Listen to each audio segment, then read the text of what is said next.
Hello बच्चों, कैसे हैं आप लोग। तो आई होप कि आज का पेपर आप लोगों का अच्छा रहा होगा मैथ्स का, क्योंकि आज मैथ्स का एग्ज़ाम था आपका। ठीक है, तो यहाँ पे देखिए मैं वो क्वेश्चन आपका ले आया हूँ और आज हम लोग पहले देख लेते हैं कि ऑब्जेक्टिव क्वेश्चन जो 30 क्वेश्चन आए हुए थे तो उसमें से कितना क्वेश्चन आप लोगों ने करेक्ट किया है, इसको पहले मैच कर लीजिए।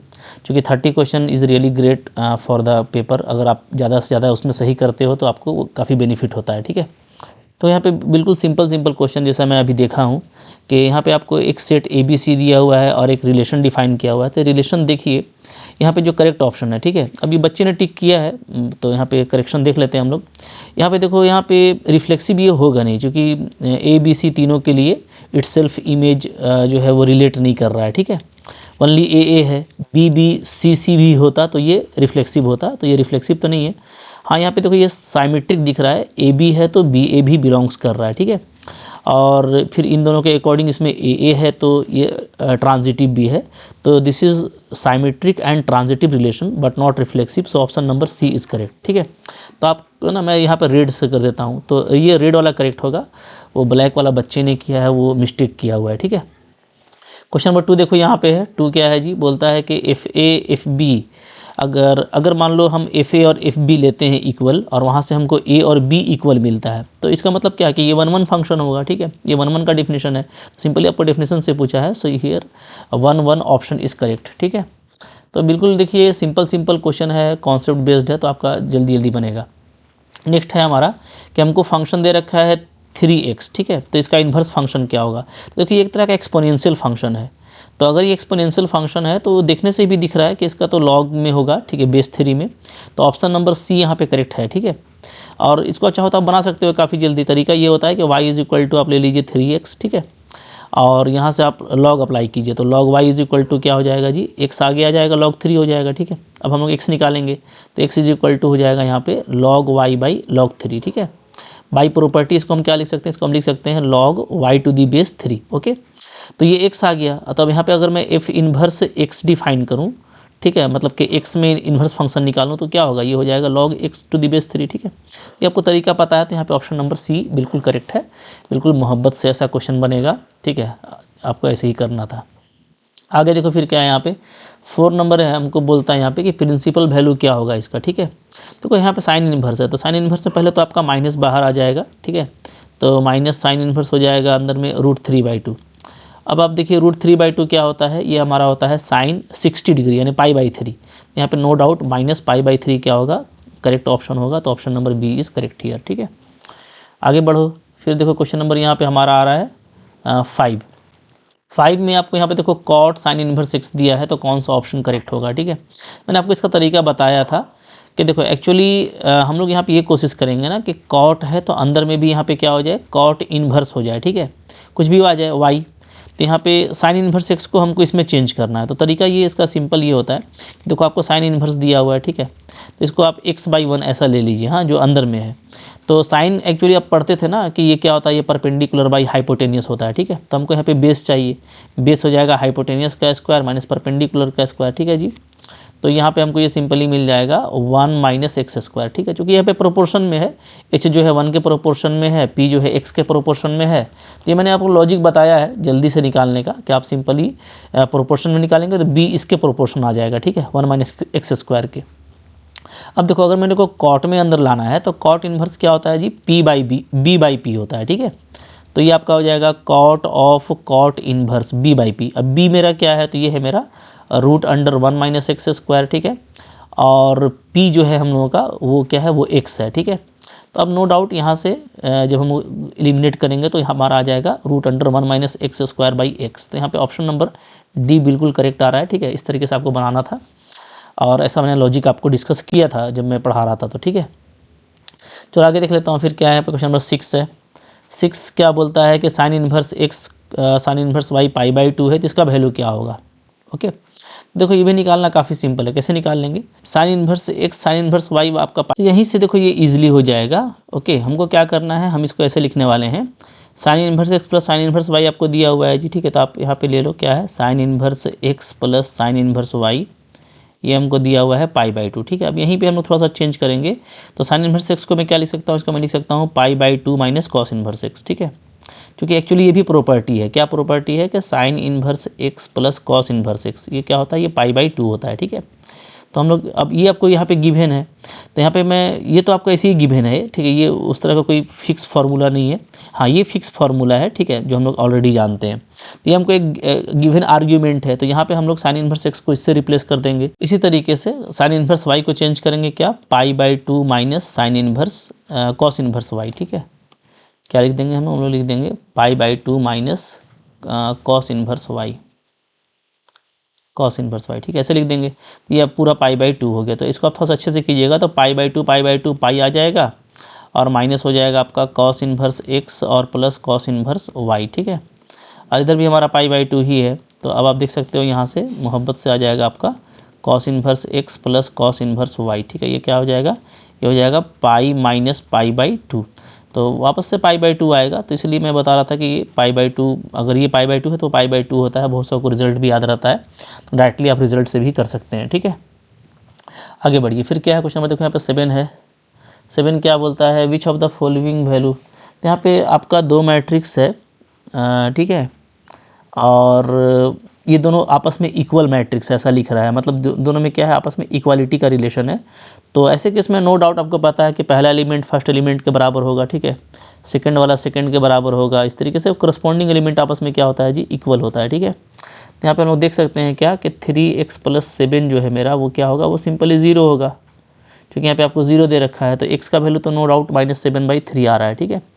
और 5 = y - 2 होगा, तो y = आपका 5 + 2 7 आ रहा है, तो -7/3 और आपका y = 7, ठीक है। ये है यहाँ पे ऑप्शन मैच नहीं कर रहा क्या, अच्छा और देख लेते हैं, y + 1 8 है, तो यहाँ से भी तो y आपका 7 ही आएगा। यहाँ से हमारा हो जाएगा 2 - 3x = 4, 2 - 3x = 4, that means -3x = 2, okay. तो x = हो जाएगा -2/3, तो -2/3 7, ये ऑप्शन दिया है, तो आप यही टिक करना, ठीक है। हालांकि देखो ऐसा नहीं कि x का 2 वैल्यू तो नहीं हो सकता ना, तो यहाँ से ऊपर से तो x का वैल्यू 7 आ रहा है, ठीक है, -7/3 आ रहा है, तो कुछ ना कुछ मिसिंग है इस क्वेश्चन में। तो अगर कोई तो अगर आप देखोगे तो खोजेंगे तो यही मिलेगा, ठीक है, बट 2x तो हो नहीं सकता, x का 2 वैल्यू हो नहीं सकता, ठीक है, फिर ये सेटिस्फाई नहीं होगा ना ये वाला, ठीक है। तो थोड़ा सा क्वेश्चन में मिस्टेक है, तो हमको लगता है कि इसमें कन्फ्यूज़न है, तो किसी भी ऑप्शन वाले को रिगार्ड मिलना चाहिए, ठीक है। और अगर जो बच्चा थोड़ा सा चालाक होगा वो फिर इसको करेगा, बट क्वेश्चन में मिस्टेक है, ओके। तो आगे बढ़िए, फिर क्या है जी क्वेश्चन में, देखो यहाँ पे है 8 नंबर, अच्छा हिंदी में भी वही ऑप्शन दे रखा है ना, ठीक है। वो यहाँ पे कुछ मिसिंग है, 3x + 7 को 0 किया है, कुछ और होना चाहिए था, तब वहाँ से काम हो जाता, ठीक है, ओके। चलिए आगे देखते हैं, फिर क्या है, एक यहाँ पर आपको मैट्रिक्स दे रखा है जी। ये मैट्रिक्स कैसा मैट्रिक्स है, ठीक है, तो ये स्क्वायर मैट्रिक्स है, नो डाउट। डायगोनल मैट्रिक्स इसको नहीं बोलते हैं ना, क्योंकि यहाँ पे प्रिंसिपल डायगोनल गिवन नहीं है, ठीक है, तो डायगोनल नहीं है ये, यूनिट मैट्रिक्स भी नहीं है, ठीक है, स्केलर भी नहीं है, ये सिंपली एक स्क्वायर मैट्रिक्स है। सो ऑप्शन नंबर ए यहाँ पे आपका करेक्ट होगा, ठीक है। तो 8 का हम लोग क्या करेंगे, ए नंबर को हम लोग करेक्ट करेंगे, ठीक है जी। फिर देखो क्वेश्चन नंबर हमारा आ रहा है 9 नंबर, ठीक है। 9 क्या बोलता है जी, 9 देखो अगेन आपका यहाँ पे मैट्रिक्स का क्वेश्चन है, ठीक है, 2x2 का मैट्रिक्स है और IJ 1 है, अगर I ≠ J हो और बाकी 0 है, तब यहाँ पे आप सिंपली देखोगे तो एक ऐसा मैट्रिक्स है, ठीक है। अब डायगोनल एंट्री जो है ना इसका 0 0 है, ऐसे बोल रहा है, ओके, और बाकी जो है आपका 1 1 है, ये सिंपली है। तो इसका A² करेंगे हम लोग, तो A को 2 बार मल्टीप्लाई करेंगे, ठीक है, और A को 2 बार आप मल्टीप्लाई कीजिएगा तो आप देखिएगा ये आइडेंटिटी आता है, ठीक है, एक रिजल्ट है, बट हम लोग मल्टीप्लाई करके भी देख सकते हैं इसको, जैसे हम A को 2 बार मल्टीप्लाई कर दें, यानी 0 1 1 0 को फिर से अगेन हम क्या कर दें, 0 1 1 0 से मल्टीप्लाई करें, ठीक है। मल्टीप्लाई करने में देखो क्या आएगा, तो यहाँ पे ये 0 और 1 आ गया, ठीक है, फिर ये आपका 0 और 0 आ गया, फिर इससे करेंगे तो हमारा ये 0 हो जाएगा, ओके, और यहाँ पे फिर मेरा 1 हो जाएगा, तो ये आइडेंटिटी मैट्रिक्स आता है, ठीक है, I2। तो यहाँ पे I आपका यहाँ पे करेक्ट ऑप्शन है, ठीक है जी, क्लियर है। अच्छा आगे बढ़ो, फिर क्या था, ऐसा क्वेश्चन मैंने आपको बताया था, ठीक है, जब मैं आपको प्रैक्टिस करवा रहा था, तो ये इंपॉर्टेंट क्वेश्चन मैंने लिया था, आई होप आपने वहाँ पे इसको देखा होगा। फिर चलो आगे बढ़ लेते हैं, फिर क्या है क्वेश्चन नंबर 10 क्या बोलता है, for the value of x, है ना, ये सिंगुलर मैट्रिक्स होना चाहिए, सिंगुलर। तो सिंगुलर होने के लिए क्या होना चाहिए, इसका डिटर्मिनेंट जो है वो 0 होना चाहिए, ठीक है। तो डिटर्मिनेंट वैल्यू क्या आ जाएगा जी, ये आ जाएगा 4x minus 4 equal to 0, so x is equal to 1 होगा, ठीक है। तो यहाँ पे ऑप्शन नंबर ए आपका करेक्ट है। तो बहुत जल्दी इस तरह का क्वेश्चन आपसे बना होगा, ठीक है। इजी क्वेश्चन है, कोई मुश्किल क्वेश्चन नहीं दिया। हाँ, थोड़ा सा बुक से हट करके दिया है, ये अच्छी बात है। तो चलो ठीक है, अच्छे बच्चों को फ़ायदा होगा इसमें। अब यहाँ पे देखो ए आपको एक मैट्रिक्स दे रखा है, ए इन्वर्स जो है वो के ए है ऐसा बोलता है, तो के का वैल्यू क्या होगा, ठीक है। इसलिए यहाँ पे आपको जल्दी जल्दी जो है ना निकाल लेना पड़ेगा कि मेरा ए इन्वर्स यहाँ पे क्या आता है, ठीक है। चलो देख लेते हैं, काफ़ी जल्दी यहाँ पे हम लोग पहुँच जाएंगे। जैसे अगर हम लोग यहाँ पे देखें तो सबका हम लोग पहले ले लेते हैं, ठीक है। कोफैक्टर का मैट्रिक्स निकालेंगे तो क्या आ जाएगा जी, तो हमारा बी आएगा, जो कि मैट्रिक्स ऑफ कोफैक्टर्स होगा। वो क्या आ जाएगा, वो आपका आ जाएगा -2, ओके। फिर ये हो जाएगा हम लोगों का -5, 5 के करस्पॉन्डिंग में ये हो जाएगा -3, और -2 के करस्पॉन्डिंग में हो जाएगा ये +2, ठीक है। एक कोफैक्टर्स निकल गया। हाँ, अब इसका आप ट्रांसपोज करोगे, तो ट्रांसपोज करेंगे तो हमको जो है बी का ट्रांसपोज क्या मिल जाएगा, इसको हम लोग बोलते हैं एडजॉइंट ए ना।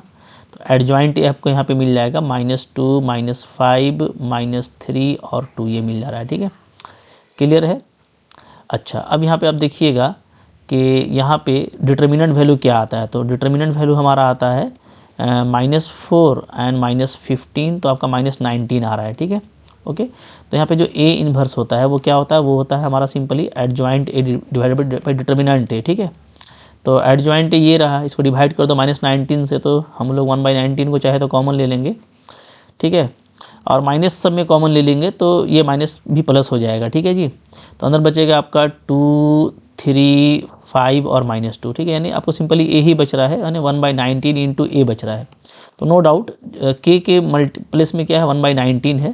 तो ऑप्शन नंबर बी यहाँ पे बिल्कुल करेक्ट है, ठीक है। थोड़ा सा यहाँ पे ध्यान से करना था, इन्वर्स मैट्रिक्स फाइंड आउट करके आपको काम करना है, ओके। चलिए आगे बढ़ लेते हैं। फिर क्या है यहाँ आपको क्वेश्चन में देखो 12 कैसे बनेगा। तो 12 में अगेन देखिए यहाँ पे डिटर्मिनेंट इक्वल है, ठीक है, मैट्रिक्स इक्वल नहीं है, ध्यान दीजिएगा। ये सब क्वेश्चन मैंने आपको प्रैक्टिस करवाया था। तो यहाँ पे क्या आ जाएगा, यहाँ पे सिंपली आ जाएगा 5 2 10 -12, इधर का वैल्यू ये हो गया, ठीक है। इधर का हो जाएगा हमारा 5x - 6x, ओके। वैल्यू दिख रहा है हम लोगों को, उधर -2 आ रहा है, इधर आपका -6 आ रहा है। So x is equal to 2, option number A is correct here, okay. चलो आगे बढ़ो। फिर क्या है क्वेश्चन नंबर देखो 13 इधर है ना। क्या है जी, f(x) जो है हमारा वो है ग्रेटेस्ट इंटीजर x है, ध्यान दीजिएगा। f(x) क्या है, f(x) जो है वो आपका ग्रेटेस्ट इंटीजर x है ऐसा बोलता है। तो ये कहाँ पे कंटिन्यूअस होगा, तो भाई तो आप याद करके रखे हो कि ग्रेटेस्ट इंटीजर x जो है सारे ही इंटीजर पॉइंट पे डिसकंटिन्यूअस होता है। तो 1, -2, 4 ये सारा इंटीजर पॉइंट इस पर डिसकंटिन्यूअस होगा। तो फ्रैक्शनल पॉइंट पे ये क्या होगा, कंटिन्यूअस होता है, ठीक है। अगर ऐसे में आप ग्राफ देखोगे ना तो बहुत अच्छा लगेगा ग्राफ से आपको, जैसे 0 हो गया, 1 हो गया, 2 हो गया, ठीक है। इधर आपका 1 2, तो आप इसका ग्राफ कैसा होता है, इसका ग्राफ होता है 0 से 1 के लिए इसका ग्राफ देखो इस तरह से होता है, ठीक है। ये यहाँ पे क्लोज इस तरह से, ठीक है। 1 से 2 के लिए ये आपका ऐसा होता है, ओके। फिर 2 से 3 के लिए इसका ग्राफ ऐसा होता है। तो ऐसा ग्राफ ऐसे चलता है। अब आप 1.5 पे देखेंगे, क्या है ये कंटिन्यूअस है, ठीक है, जबकि सारा ही इंटीजर पॉइंट पे डिसकंटिन्यूअस हो रहा है। काफ़ी कॉन्सेप्ट बेस्ड क्वेश्चन है, आई होप आप लोग इसको इजीली कर लिए होंगे, ठीक है। आगे देखो फिर क्या है जी, क्वेश्चन नंबर यहाँ पे 14 क्या बोलता है, यस 14 नंबर बोलता है f(x) इक्वल टू यहाँ पे मॉडुलस x है, x इक्वल टू 0 पे। नो डाउट ये कंटिन्यूअस तो है बट डिफरेंशिएबल नहीं है, तो ऑप्शन नंबर ए करेक्ट होगा। बहुत बार मैंने आपको बताया ही तो आपको याद होगा ना। 15 नंबर देख लेते हैं, क्या है differentiation of sine x3, okay. तो साइन x3 का डिफरेंशिएशन क्या हो जाएगा, cos x3 होगा और फिर साथ में हो जाएगा 3x²। तो ये सब तो देखते ही आपने बनाया होगा, ऑप्शन नंबर बी यहाँ पे बिल्कुल करेक्ट है, ठीक है। फिर है 16 नंबर में भी यहाँ पे आपको क्या है, dy/dx बोल रहा है, ठीक है। तो एक्चुअली देखो ये जो है ना y इज इक्वल टू, ये सिंपल ये फॉर्मूला होता है 3 sin इनवर्स x का, ठीक है। ये अगर आप x को पुट करेंगे साइन थीटा, तो आपको ये साइन 3x इनवर्स x मिलेगा। तो सिंपली यहाँ पे y ये है, तो dy/dx क्या हो जाएगा 3/√(1 - x²) होगा, ठीक है। ऑप्शन नंबर आपका यहाँ पे ए करेक्ट है, ओके। तो इस तरह का काफ़ी सिंपल है, जो आपने कई बार बनाया होगा, आपको याद भी होगा, ठीक है। अब यहाँ पे क्या है 17 number, x a sec theta है, y b tan थीटा है, dy/dx बोल रहा है। तो dy/dx क्या हो जाएगा जी, ये हो जाएगा हमारा dy/d theta divided by dx/d theta, ठीक है। तो थीटा में डिफ्रेंशिएशन कर दीजिए, y का करेंगे तो हो जाएगा मेरा b sec² थीटा आ जाएगा, ठीक है। और डिवाइडेड बाई x का करेंगे तो इसका हो जाएगा a sec theta into tan theta. तो एक से कैंसिल हो रहा है, ठीक है। तो b बाई ए और ऊपर में सेक है तो 1 बाई कॉस कर दीजिएगा उसको, और नीचे में tan है तो इसको भी साइन बाई कॉस करेंगे तो साइन कॉस ऊपर चला जाएगा, नीचे में साइन आ जाएगा, ठीक है। तो यहाँ पे कॉस कैंसिल हो जाएगा, तो यहाँ पे जो मिल रहा है ना वो b बाई ए, नीचे में साइन है तो इसको लिख सकते हैं हम लोग कॉसेक थीटा। सो आपको यहाँ पे b by A cosec theta जो है वो करेक्ट ऑप्शन मिलेगा, ठीक है। तो जो पढ़ के गए हैं उनके लिए मुश्किल नहीं है, बिल्कुल इजी क्वेश्चन है, ठीक है। यहाँ पे देखो 18 नंबर है, आपको डबल डेरिवेटिव पूछा है। एक बार डिफ्रेंशिएशन करोगे तो क्या आ जाएगा जी, तो 2 साइन का हो जाएगा कॉस और cos 3 का हो जाएगा साइन माइनस साइन, ठीक है। ये फिर से एक बार करेंगे तो हो जाएगा आपका -2 साइन और यहाँ पे -3 कॉस, ठीक है, cos x। अब यहाँ पे अगर आप माइनस को कॉमन ले लो तो अंदर हमें आ रहा है 2 sin x plus 3 cos x, ओके। तो ये एग्जैक्टली आपका क्वेश्चन आ गया है। So it is equal to -y, तो इक्वल टू -y होगा, ऑप्शन नंबर सी बिल्कुल करेक्ट है, ठीक है।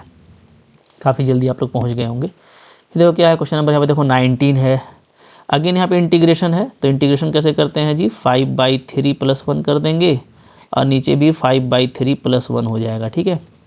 तो ये हमारा नीचे में 8/3 हो रहा है, सो इट इज़ 3/8 और x का पावर हो जाएगा 8/3, 3/8 और 8/3, तो ऑप्शन नंबर हमारा सी यहाँ पे बिल्कुल करेक्ट है, ओके। आगे बढ़िए, फिर क्या है क्वेश्चन नंबर 20 में भी आपको सिंपल इंटीग्रेशन करना है। साइन को पुटअप करेंगे तो cos x dx जो है वो क्या बन जाएगा, ddl, मैंने बताया था आपको बहुत अच्छे से, ठीक है। मेथड ऑफ सब्स्टिट्यूशन से साइन को पुटअप करेंगे, ठीक है, तो cos x dx पूरा डेरिवेटिव बन जाएगा। तो इस जल्दी से इस तरीके से हो जाएगा dt/1 + t², ठीक है। और ये होता है क्या, ये होता है हमारा tan इनवर्स t, और t आप लोगों ने किसको लिया हुआ है, t हम लोगों ने लिया हुआ है sin x को, ठीक है। sin इनवर्स sin x आ रहा है, ठीक है। ये हमारा ऑप्शन नंबर सी करेक्ट है। बहुत जल्दी जल्दी पहुंच गए होंगे आप लोग, ठीक है, आसान सा इंटीग्रेशन है। फिर क्या है जी, 21 नंबर है, -a to a f(x) dx कब जीरो होता है, जब f(x) मेरा ऑड फंक्शन हो, ठीक है। प्रॉपर्टी से आया है तो आपको याद ही होगा। 22 में आपको यहाँ पे बोलता है इंटीग्रेटिंग फैक्टर क्या होगा ना, तो लीनियर डिफरेंशियल इक्वेशन है ये, और यहाँ पे जो p है वो क्या है, वो -1/x है, ठीक है, कोएफिशिएंट ऑफ y। तो जो IF होता है हमारा इंटीग्रेटिंग फैक्टर, वो क्या होता है, एक्सपोनेंट इंटीग्रेशन p dx होता है ना। तो -1/x dx, इसका इंटीग्रेशन हो जाएगा -log x, इसको लिख सकते हैं मोहब्बत से log 1/x, ठीक है। ई लॉग आपका हटेगा तो 1/x बचेगा, तो यहाँ पे ऑप्शन नंबर सी करेक्ट है, काफ़ी जल्दी बन जाएगा, ओके। आगे देखो फिर क्या है, क्वेश्चन नंबर 23 है। यहाँ पे द वेक्टर, इनिशियल पॉइंट ये है, टर्मिनल पॉइंट ये, वेक्टर क्या बनेगा, तो टर्मिनल माइनस इनिशियल होता है, ठीक है। तो टर्मिनल माइनस इनिशियल यानी 3 में -2 कर दो, i लगा दो, ठीक है। फिर -4 में -3 करेंगे तो +3 हो जाएगा, j लगा दो, और 7 में -5 कर दो, k लगा दो, ठीक है। क्या बन रहा है जी, i -j + 2k, i -j + 2k, option number ए आपका बिल्कुल करेक्ट दिया हुआ है, ठीक है। चलिए आगे देखिए, फिर क्या है 24 क्या बोलता है, लेमडा का वैल्यू बताइए। मैंने बोला था कि ऐसा क्वेश्चन तो पक्का आएगा। ये दोनों आपस में पैरेलल वेक्टर है, अगर पैरेलल है तो सिंपली क्या होगा, कोएफिशिएंट को इक्वेट करो, 3/2 ये रेशियो, -6/-4 ये रेशियो इक्वल टू 1/λ, ये होना चाहिए, ठीक है। अब ये तो वही चीज़ है, 3/2 ही है, तो सिंपली लेमडा क्या हो जाएगा, 2/3 हो जाएगा। तो देखिए कितना फास्ट आप जो है पिक कर पा रहे हैं ना। 25 बोलता है if the projection of this on this is zero then lambda is.